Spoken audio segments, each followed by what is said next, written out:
बहुत समय पहले की बात है। गंगा नदी के किनारे एक सोनपुर नाम का गांव हुआ करता था। उसी घाटी में एक झोपड़ी थी। झोपड़ी में एक लंगड़ी और कुरूप बुढ़िया रहती थी। उस बुढ़िया के दो बच्चे थे। बेटी का नाम नयन था और बेटी का सुमन। दोनों भाई बहन अपनी माँ की बहुत सेवा करते थे, परंतु बुढ़िया उनसे हमेशा नफरत करती, उन्हें हमेशा डांटती और फटकारती ही रहती थी। जब देखो बैठा रहता है, अरे जा लकड़ियां लेकर आ जंगल से। जी माँ, अभी जाता हूँ। देख रही हो इस बुढ़िया को, इसका व्यवहार तो अपने बच्चे के साथ ऐसा है कि कोई सौतेली माँ भी ना करे। हाँ बहन, भगवान जाने कैसा व्यवहार करती है ये अपने बच्चों के साथ। ऐसी कठोर माँ तो भगवान किसी दुश्मन को भी ना दे। नयन जंगल से लकड़ियां काट कर लाता था और उसी को बाजार में बेचकर वो अपने घर का खर्च चलाता था। दोनों भाई बहन आपस में बातें करते थे। सुमन, ऐसा कब तक चलेगा? माँ हमें इतनी मेहनत करने के बाद भी इतना डांटती है, मुझे तो समझ नहीं आता। मैं तो सोच रहा हूँ कि घर छोड़कर ही चला जाऊं। नहीं नहीं भैया, अगर आप घर छोड़कर चले जाओगे तो मैं किसके सहारे रहूंगी? माँ का व्यवहार तो मेरे प्रति भी अच्छा नहीं है। छोटी, तू भी मेरे साथ चल, हम दोनों चले जाते हैं यहाँ से। लेकिन भैया, ये तो सोचो, अगर हम दोनों चले गए तो माँ तो ठीक से चल फिर भी नहीं पाती। वो क्या करेगी? वो भूखी मर जाएगी भैया। तू ठीक कहती है बहन, जैसी भी है अपनी माँ है। चल अब घर चलते हैं। और वो लोग वापस घर चले जाते हैं। एक दिन की बात है, वो दोनों भाई बहन जंगल में लकड़ियां लेने जा रहे थे। तभी उन्हें एक बूढ़ा आदमी जमीन पर पड़ा हुआ दिखाई दिया। अरे भैया, देख रहे हो इस बूढ़े आदमी को? क्या हुआ है इसे? छोटी, बहुत समय पहले मैं इसके लिए पानी लेकर आता हूँ। नयन ये कहकर उस बूढ़े आदमी के लिए पानी लेने चला गया। थोड़ी देर बाद नयन उस बूढ़े आदमी के लिए पानी लेकर आया। बूढ़े आदमी को पानी पिलाते ही वो बूढ़ा आदमी होश में आ गया। अरे कौन, बहुत बहुत शुक्रिया आपका जो आपने मेरी जान बचाई। वो तो ठीक है बाबा, लेकिन आप कहाँ जा रहे थे और ऐसे बेहोश कैसे हो गए? बेटा, मैं सोनपुर गांव जा रहा हूँ, क्या तुम मुझे वहाँ पहुँचा दोगे? हाँ बाबा, हम तो उसी गांव में रहते हैं। बताइए, आपको किसके घर जाना है वहाँ पर? बेटा, मुझे सोनपुर जाना है। मैं सोनपुर में रहने वाली उस बुढ़िया की तलाश में हूँ जो अपने बच्चों से बहुत नफरत करती है। वो अपने बच्चों को डांटती फटकारती रहती है। मुझे उसी बुढ़िया से मिलना है। क्या तुम लोग मिला दोगे? क्या कहा? क्या बहुत समय पहले खोज में निकले हैं? हाँ बेटा, मैं उसी की खोज में निकला हूँ। क्या तुम दोनों उसे जानते हो? हाँ बाबा, हम दोनों उसी बुढ़िया के बच्चे हैं। चलो बाबा, आप बहुत थक भी गए हो, हमारे घर चलकर हमारी माँ से भी मिल लो और आराम भी कर लेना। भैया, ये आप क्या कह रहे हो? अगर हम इन्हें अपने साथ लेकर जाएंगे तो माँ तो हम पर उबल पड़ेगी, ना जाने क्या क्या खरी खोटी सुना देगी। आप तो माँ का नेचर जानते हो ना भैया। मैं जानता हूँ बच्चों कि तुम्हारी माँ तुमसे बहुत बुरा व्यवहार करती है, तुम्हें बहुत परेशान करती है, वो तुमसे बहुत नफरत करती है। लेकिन बाबा, आप ये सब कैसे जानते हैं? क्या आप हमारी माँ को पहचानते हैं? क्या आप कभी हमारे घर आए हैं? नहीं बेटा, मैं तुम्हारे घर कभी नहीं आया, लेकिन तुम्हारी माँ के बारे में मैं सब कुछ जानता हूँ। लेकिन कैसे बाबा, कैसे जानते हो आप हमारी माँ के बारे में सब कुछ? ये एक लंबी कहानी है बेटा, मैं तुम दोनों को सब कुछ बताता हूँ। तुम्हारी माँ हमेशा से ऐसी नहीं थी, वो बहुत कृपालु, बहुत दयावान थी। तुम्हारे पिता ठाकुर रोशन लाल जमींदार थे, जीवन में किसी भी चीज की कमी नहीं थी। हवेली में नौकर चाकर सब थे।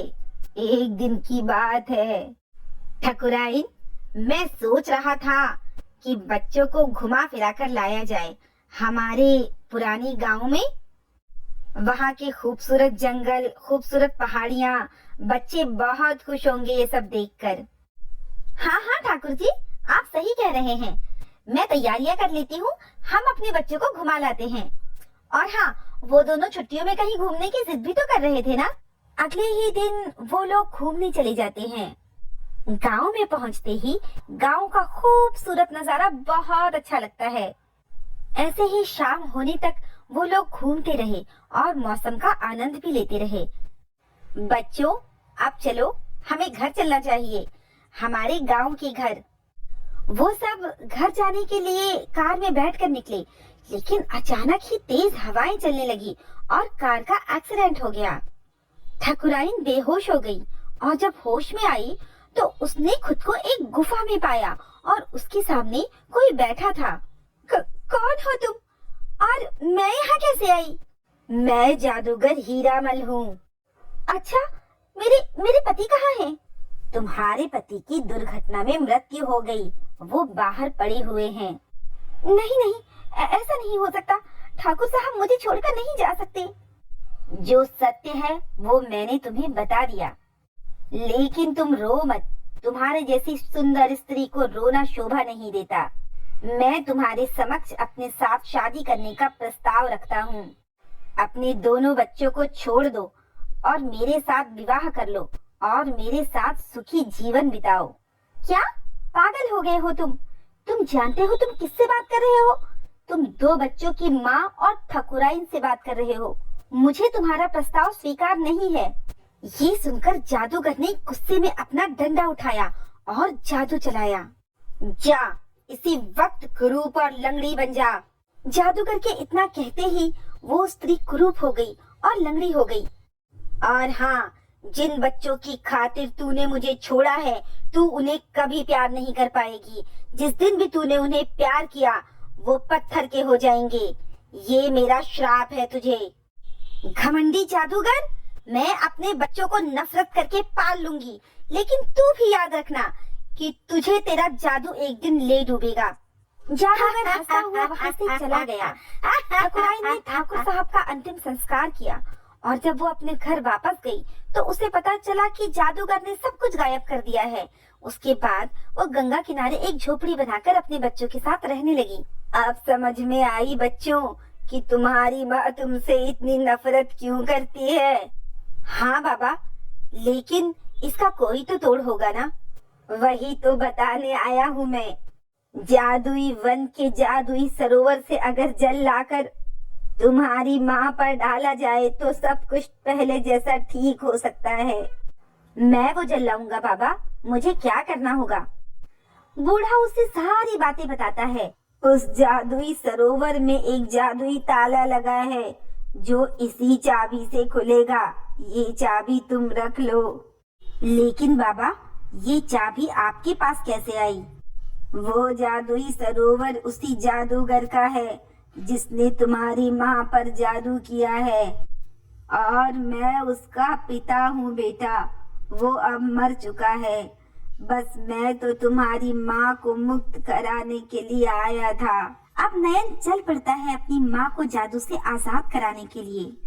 नयन उस जादुई गुफा के दरवाजे तक पहुँच जाता है। जैसे ही नयन वो जादुई चाबी उस ताले पर लगाता है, वो ताला खुल जाता है। तभी नयन को अचानक वहाँ एक चिड़िया आती दिखाई देती है। आओ नयन, तुम्हारा स्वागत है। देखो, तुम ये जो 2 दरवाजे हैं ना, उनमें से लेफ्ट दरवाजे से अंदर चले जाओ। नयन जाने ही वाला होता है कि उसे बूढ़े आदमी की बात याद आती है। उसने कहा था कि चिड़िया जो कहे उसका उल्टा करना। अच्छा, तो मुझे सीधे दरवाजे पर जाना है। अरे अरे रुको रुको, अरे मेरी बात मानो, इस दरवाजे से अंदर जाओ। नयन थोड़ा और आगे बढ़ा तो उसे पानी का एक दरिया दिखाई दिया।